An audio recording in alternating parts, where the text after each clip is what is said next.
pessoal do Forestore, tudo bem com vocês? No vídeo de hoje a gente trouxe dois tipos de revisões para mostrar para vocês, uma sistemática e outra de escopo.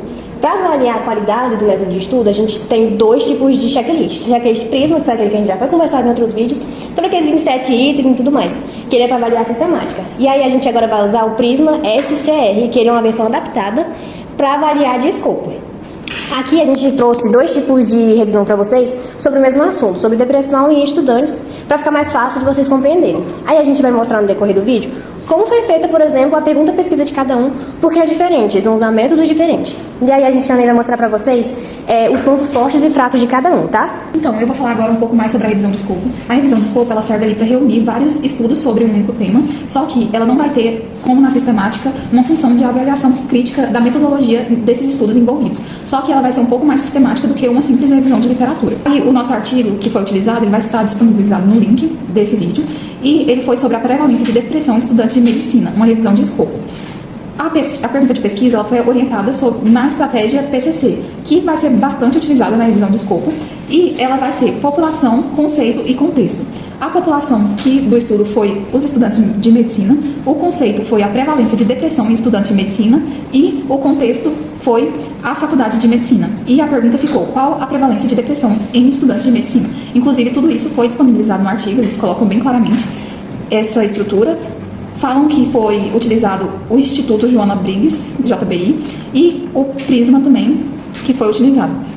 Sobre a aplicabilidade clínica, a utilidade desse estudo, ele vai ser bastante importante, porque como ele fala o quanto é afetado esses estudantes de medicina pela depressão, pela ansiedade, ele vai possibilitar ali uma triagem e o acompanhamento da saúde mental nas faculdades de medicina. E ele também pode fundamentar programas institucionais de bem-estar estudantil, porque durante o texto ele cita que os fatores de risco para o desenvolvimento dessa depressão nos estudantes vai ser as cargas horárias excessivas, vai ser a falta de exercícios físicos, também uma falta de lazer. Então, estruturar,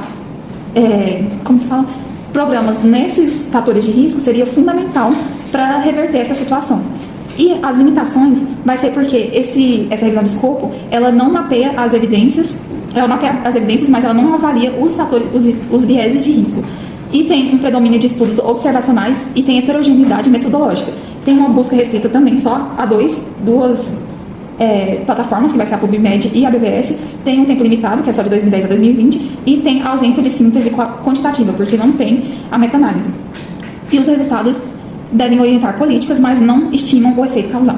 Os pontos fortes desse estudo vai ser porque ele tem ali, como eu já falei, ele evidencia claramente qual foi o método da pergunta de pesquisa, que foi o PCC.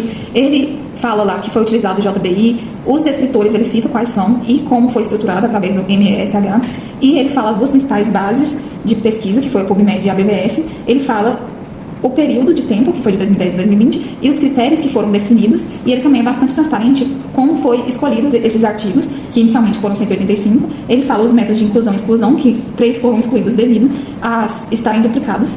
166 eles foram excluídos porque não atendiam o objetivo do estudo, e ficaram somente 12 artigos. Então também é um número até que baixo no final de artigos selecionados. E também um ponto forte é porque tem uma cobertura multicontinental, porque o próprio artigo cita, a própria revisão cita, que os artigos eles geralmente eram embasados em somente um país. Então, limitava ali essa avaliação certeira da prevalência da depressão nos estudantes de medicina de uma forma mais global. E os pontos fracos, ele não vai ter ali um registro público reportado, ele não disponibilizou o link desse registro, né? Ele não avalia os riscos de viés, né? Ele tem um período limitado, que foi de 2010 a 2020, tem poucas bases, que são só as duas já citadas, não apresenta meta-análise, ele varia ali o contexto e os instrumentos entre os estudos, o que dificulta uma comparação direta entre esses estudos utilizados. Aí, o Prisma, que é utilizado para revisão de escopo, vai ser esse que tem 22 itens, e desses 22 itens, apenas 4 não foram atendidos, que é justamente o que já foi dito sobre o registro, que não tem o link, então ele não cumpre o critério 5. O critério 12 também não vai ser atendido, porque ele não tem uma avaliação crítica das fontes. O 16, ele também não vai estar cumprindo, porque não vai ter o resultado da avaliação crítica, porque, como eu já disse, é uma revisão de escopo, ela não tem essa função. E não vai ter aqui o critério 22, na verdade, atendido, porque as fontes de financiamento e o papel do financiador não foram elucidados. Basicamente, aqui eu vou estar analisando os pontos fortes e fracos, a aplicabilidade e a pergunta do artigo. A gente tentou escolher um no mesmo no mesmo assunto para vocês entenderem mais essa questão da comparação. E bem, o título do meu artigo foi Fatores associados à depressão em estudantes universitários. E a pergunta, a gente utilizou o PICO, mas a gente também aqui a gente pode ver como foi formulada, a gente pode utilizar o PEL e o PCC também, que é a mesma coisa, e a Natália já explicou anteriormente como que é analisado com o PCC e o PEL. Bem, a pergunta foi: em estudantes universitários de graduação, a exposição a fatores como pressão acadêmica, competitividade, isolamento e saudade da família, estigma pertencer a curso da área da saúde, em comparação a estudantes com menor ou nenhuma exposição a esses fatores, está associada a maior ocorrência de depressão ou de sintomas depressivos. Bem, gente, eu vou deixar uma tarefinha pra vocês, então vocês depois analisem onde está cada acrônimo do PICO, tá? Cadê o P, cadê o I, porque aí vocês coloquem nos comentários, certo?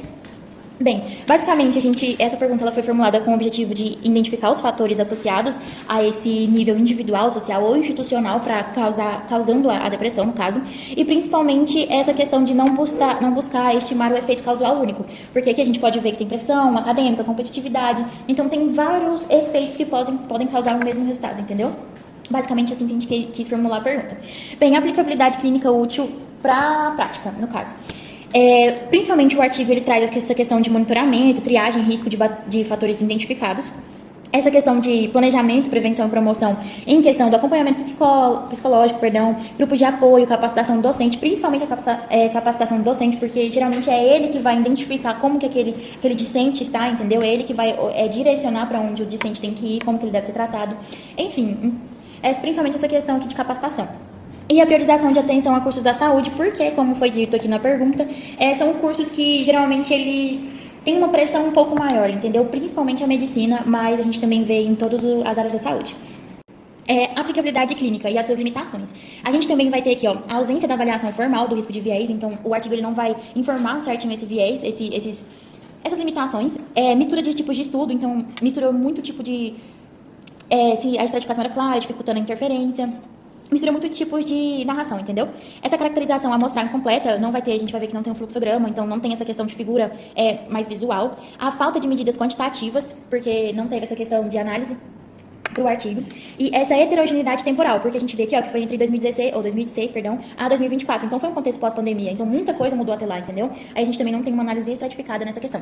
Bem, os pontos fortes, a gente até analisa aqui na tabela que os pontos fortes e os pontos fracos são muito diferentes entre si, né? Pontos fortes tem poucos e pontos fracos tem muitos, mas vamos lá. Pontos fortes é principalmente a questão do título, porque é um título muito relevante, ele tem que ser dito sempre mais. A base de busca foi principalmente PubMed, Cielo e CAPES, são buscas bem confiáveis, quase que não sai aqui.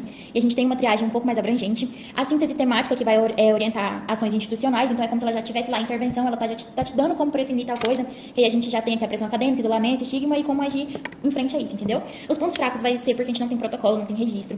A gente tem uma estratégia de busca muito pouco detalhada. A gente não vai ter o fluxograma, que a gente entra aqui também, ó, nessa mistura de tipos e caracterização amostral. Sem avaliação de risco de viés, que a gente também entra aqui, porque não tem essa questão de margem de erro, tanto assim. E, principalmente, apenas 8 incluídos de 732 registros. Então, a gente tem uma busca muito pequena, vamos dizer assim, uma palavra mais informal. Bem, eu já tinha dito anteriormente que o checklist Prisma foi feito para revisão sistemática, né? Então, quando a gente tem uma revisão sistemática, a gente joga dentro do checklist Prisma para a gente avaliar a confiabilidade e se esse artigo é bom ou não, basicamente isso. A gente pode ver aqui que tem muito mais vermelhinhos do que os verdinhos, né? Então, a gente pode ver que nem toda revisão sistemática ela é confiável. Por isso que a gente joga ela dentro do checklist Prisma. Bem, gente, eu vou pedir para vocês pausarem o vídeo e verem cada item separados, porque são muitas coisas e basicamente eu já disse algumas delas. Então, vocês analisem certinho, mas principalmente aqui, a gente não vai ter a estratégia de busca completa e reprodutível. A gente também vai ter uma disponibilidade muito rasa de dados e códigos. A gente tem um conflito de interesse, assim, ó, mais ou menos, exatamente, não tem. E a gente também essa questão do risco de viés. Esses são os principais, também tem a questão dos métodos de síntese. Enfim, deem uma olhada depois certinho, tá bom? Mas para vocês verem que nem toda revisão sistemática ela vai aderir a todos os critérios do checklist Prisma. Por isso que a gente tem a importância de jogar dentro dele para avaliar a sua confiabilidade. Bem, gente, basicamente foi isso. Qualquer dúvida pode jogar aí no chat, tá?